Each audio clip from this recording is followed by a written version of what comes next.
আসসালামু আলাইকুম। আজকে গরুর মাংস রান্না করব। গরুর মাংসের সাথে আর কি খাওয়া যায়? গরম গরম বেগুন ভাজা। বেগুন ভাজাগুলো হলুদ, মরিচ, লবণ দিয়ে মাখিয়ে রেখেছিলাম। এগুলো গরম গরম ভাজা এবং গরম ভাতের সাথে আমার ভীষণ ভালো লাগে। আর চটপট করে আমি রান্নাটা বসাই দিলাম। রান্না করতে খুব বেশি একটা ভালো লাগে তাও না, কিন্তু খারাপ লাগে এটাই যে মানে রান্না করতে গেলে অনেক কাজ করতে হয়। কাজগুলো করতে গেলে অনেক সময় লাগে। এত সময় আমার কাজ করতে ভীষণ খারাপ লাগে, তারপরও কাজ করতে হয়। যেহেতু সংসার জীবনে মেয়েদের রান্নাবান্না করতেই হবে, রান্নাবান্না থাকবেই যত যাই কাজ করি না কেন। সেই সাথে আবার বাইরের কাজকর্ম করতে হয়, নিজেকে সময় দিতে হয়, পারিবারিক সবাইকে, বন্ধুবান্ধব সবাইকে মোটামুটি কম বেশি সময় দিতে হয়। এই সময়ের জন্যই হয়তো আমাদের জীবনটা চলে যাচ্ছে। যেমন কাজের একটা একটা ধাপ থাকে, সেই ধাপে ধাপে আমাদের সময় চলে যায়। তবুও আমাদের এই সময় নিয়ে বেঁচে থাকতে হয় প্রতিটা মানুষের।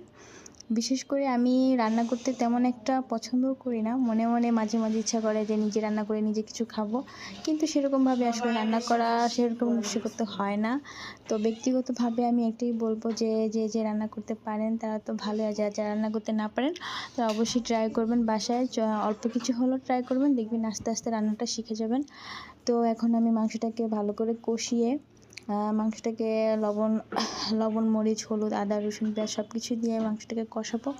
কষানো হলে মাংস কষানোটা কিন্তু দারুণ টেস্ট হয়।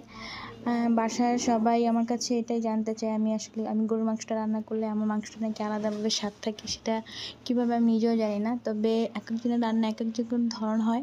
যেমন আমাদের বাসায় আম্মু রান্না করলে রান্নাটা কিন্তু দারুণ হয়। রান্না করতে সবারই মোটামুটি ভালো, কিন্তু মায়ের হাতে রান্না সবথেকে বেটার। মায়ের হাতে রান্নার মতো কোনো রান্নাই নেই। আর নিজের হাতে রান্না সবসময় নিজেই প্রশংসা করলে তো হয় না। এটা মায়েরাই বলতে পারবে কার মেয়ে কীভাবে রান্না করে, বা বউরা কীভাবে রান্না করে। এক একটা রান্নার ধরনের, কিন্তু মেয়েরা যেভাবে রান্না করে না কেন মায়ের কাছে কিন্তু সেটা সেরাই হয়। আর মেয়েদের ক্ষেত্রে একটা জিনিস ভালো, মেয়েরা সবসময় মায়ের কাছে সেরা হয়, কিন্তু ছেলের বউরা কখনোই কেন জানি সেরা হয় না। এটার আসলে কারণ কি আমি নিজেও জানি না। তো আপনারাই বলবেন আসলে বউরা কেন মায়ের কাছে সেরা হয় না, আর বা মেয়েরাই সবসময় মায়ের কাছে সেরা হয়। আসলে এটা কি আমি নিজেও জানি না। তো সবাই একদিন বউ হবে, সবাই একদিন মেয়ে হবে, এরকমই আমাদের জীবন চলার পথ চলে যাচ্ছে। আর আমাদের রান্নাবান্না তো আছেই লাইফে।